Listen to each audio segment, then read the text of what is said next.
रूस इतने निकट हैं कि अगर आप हमें पर्वत के शिखरों से बुलाएंगे तो हम आपके सामने उपस्थित हो जाएंगे।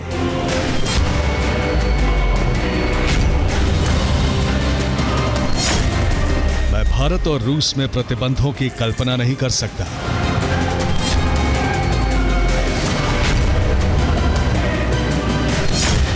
भारत वैश्विक महाशक्तियों की सूची में शामिल होने का हकदार है।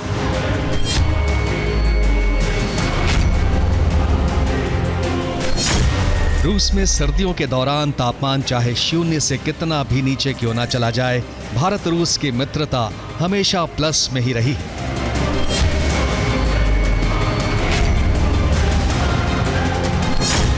भारत और रूस का रिश्ता आपसे विश्वास और सम्मान की मजबूत नींव पर टिका है।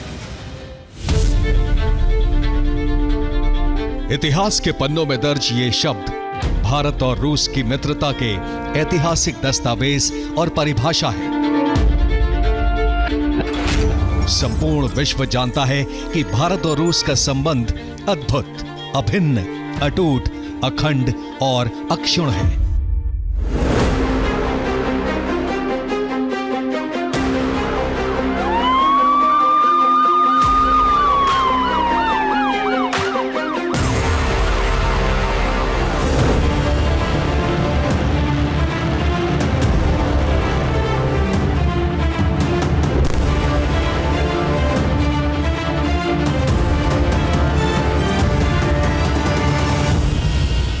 प्रधानमंत्री नरेंद्र मोदी और रूस के राष्ट्रपति व्लादिमीर पुतिन दुनिया को अपनी जिस दोस्ती की गाथा सुना रहे हैं, उसे अब नई उड़ान, नई पहचान और नया आसमान मिलने जा रहा है। पुतिन के भारत आने से डेफिनेटली जो भारत के दुश्मन हैं, उनकी टेंशन बढ़ रही है।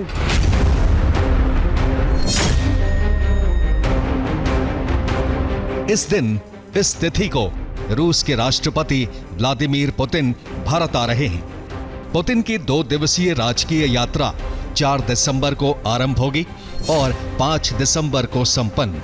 पुतिन की भारत यात्रा से भारत और रूस की दोस्ती कैसे एक नए फलक पर पहुंच जाएगी? पुतिन के भारत दौरे के दौरान क्या कुछ बड़ा और ऐतिहासिक होने जा रहा है? मोदी और पुतिन की मुलाकात इसी हैदराबाद हाउस में होने वाली है। 2021 में भी दोनों नेता यहीं मिले थे। मोदी और पुतिन की इस हाई लेवल मीटिंग पर पूरी दुनिया की निगाहें क्यों हैं? पुतिन और मोदी की मुलाकात का पूरे विश्व पर क्या असर पड़ेगा? पुतिन के भारत दौरे से पूरी दुनिया के समीकरण कैसे बदलेंगे, वर्ल्ड ऑर्डर कैसे रीसेट होगा, इसकी विशेष रिपोर्ट हम दिल्ली के तमाम पावर सेंटर से आपको देने वाले हैं। पुतिन की भारत यात्रा से, पुतिन मोदी की मुलाकात से दुनिया के कई देशों का जलना और भुनना तय माना जा रहा है।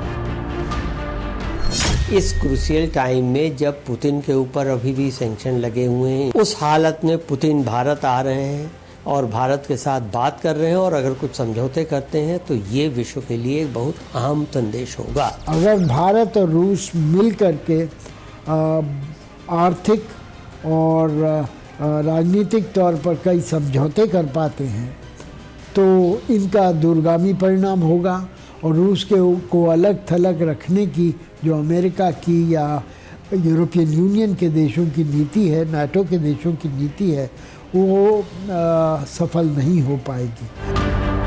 पुतिन का ये वो भारत दौरा है जिससे न सिर्फ दुनिया के समीकरण बल्कि यूक्रेन युद्ध की दशा और दिशा भी बदल सकती है। मोदी और पुतिन में युद्ध को लेकर भी बातचीत की संभावना है। माना जा रहा है कि 2 ग्लोबल लीडर बातचीत के जरिए शांति की राह निकालने का प्रयास करेंगे।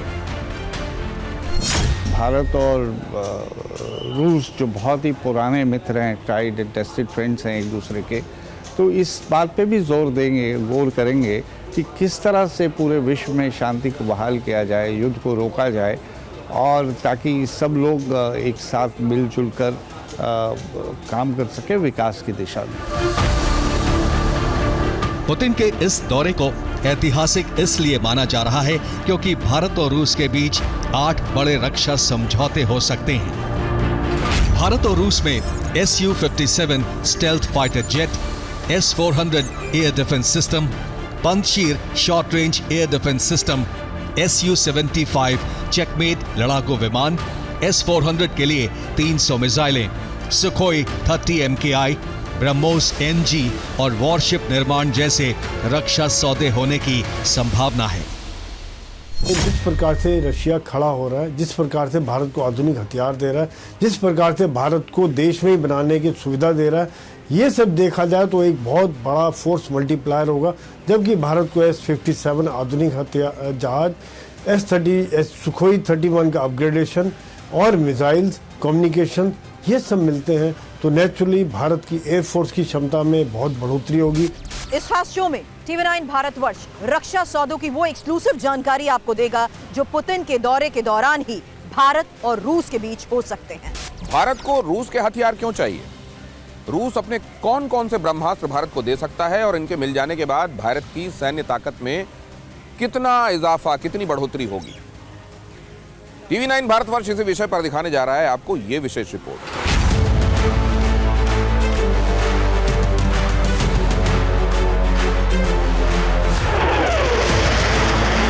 आसमान में गर्जना और शक्ति प्रदर्शन करता पुतिन का ये 5वीं पीढ़ी का लड़ाकू विमान Su-57।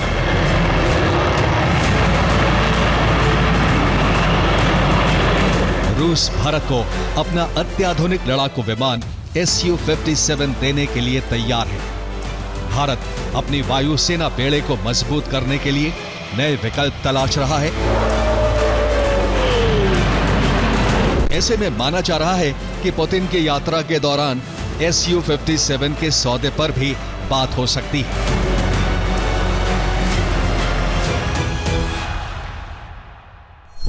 रूस ने भारत को Su-57 देने का ऑफर पुतिन का भारत दौरा तय होने से पहले दुबई एयर शो में ही दे दिया था। इस ऑफर में न सिर्फ Su-57 देने की बात कही गई है, बल्कि रूस चाहता है कि भारत इस लड़ाकू विमान का निर्माण भी करे, जिसके लिए रूस भारत को लाइसेंस देने के लिए भी तैयार है। रूसी प्रस्ताव के अनुसार भारत में Su-57E लड़ाकू विमान का पूरा उत्पादन होगा। भारत को स्टेल्थ फीचर्स की पूरी तकनीक मिलेगी। इतना ही नहीं, रूस शक्तिशाली 117S इंजन का ट्रांसफर भी करेगा। रूस का ये ऑफर भारत को उन पश्चिमी रक्षा सौदों से अलग विकल्प देता है जिनमें अक्सर संवेदनशील तकनीक पर प्रतिबंध लगा रहता है।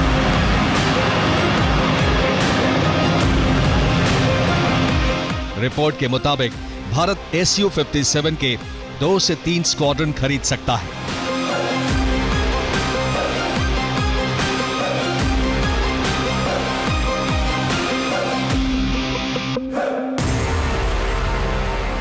आसमान में उड़ता हुआ विमान जो दिखाई दे रहा है ये रशिया का Su-57 है। रूस का अत्याधुनिक स्टील्थ फाइटर जेट है जिसे मल्टी रोल लड़ाकू विमान के रूप में विकसित किया गया है। इस विमान की सबसे बड़ी खासियत इसकी रडार से बचने की क्षमता है, जिसे इसे दुश्मन के इलाके में बिना पकड़े घुसने में मदद मिलती है। इस विमान में हाइपरसोनिक मिसाइलें लगाने की क्षमता है जो इसे हवाई युद्धों में अजय बनाती है। जिस तरह से भारत और रशिया हमेशा से ही एक अच्छे दोस्त रहे हैं और डिफेंस सेक्टर में भारत और रशिया के बीच में हमेशा से एक मजबूत साझेदारी रही है, उसका भी एक प्रतीक है।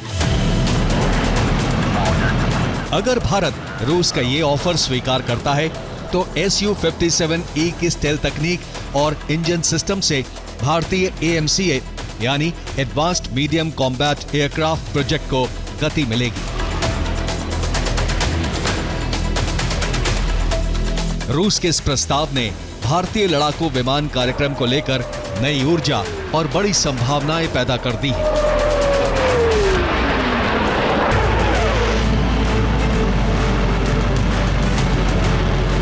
रूस का ये योद्धा कितना शक्तिशाली है, इसका प्रमाण Su-57 की खासियत दे रही है।